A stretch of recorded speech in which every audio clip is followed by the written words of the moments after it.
శ్రీవారి అభిషేక సేవలో Maharashtra governor Ramesh Bais, Anakapalli MP CM Ramesh, Undi MLA Raghurama Krishnam Raju ఉన్నారు.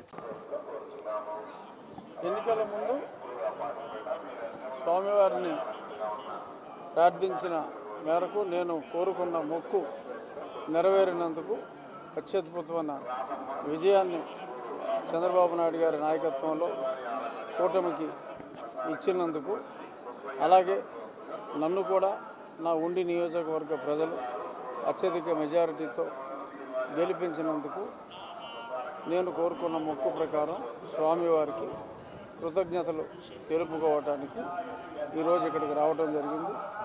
మళ్ళీ పునర్దర్శన ప్రాప్తి కలిగించాలి అని చెప్పి ఆ స్వామివారిని వేడుకోవటం జరిగింది.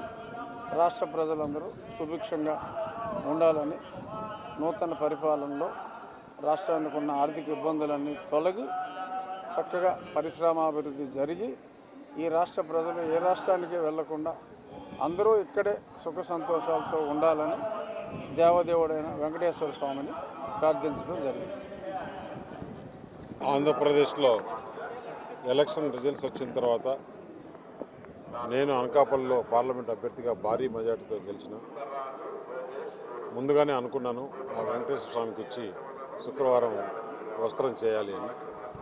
ఈరోజు చంద్రబాబు నాయుడు గారు అటు కూటమి ప్రభుత్వం, పవన్ కళ్యాణ్ గారు అందరూ ప్రమాణ స్వీకారం చేసిన తర్వాత మరుసటి రోజే ఇలా వస్త్రం రావడం, ఆ స్వామివారిని ఆంధ్రప్రదేశ్లో 5 సంవత్సరాల రాక్షస పాలన పోయి రామరాజ్యం తెచ్చిన దానికి స్వామివారికి ధన్యవాదాలు తెలుపుకుంటూ, స్వామివారి ఆశీర్వాదం ఎప్పుడు ఆంధ్రప్రదేశ్ ప్రభుత్వం పైన, ఆంధ్రప్రదేశ్ ప్రజలపైన ఉండాలని కోరుకోవడం జరిగింది.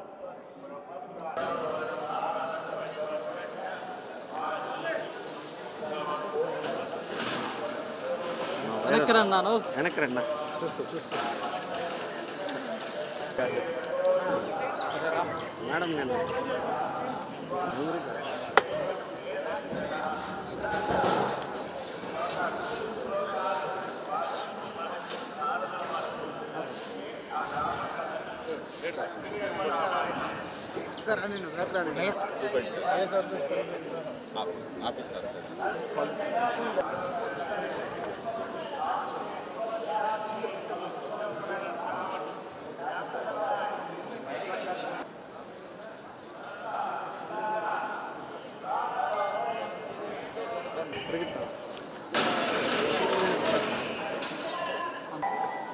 ఫోటో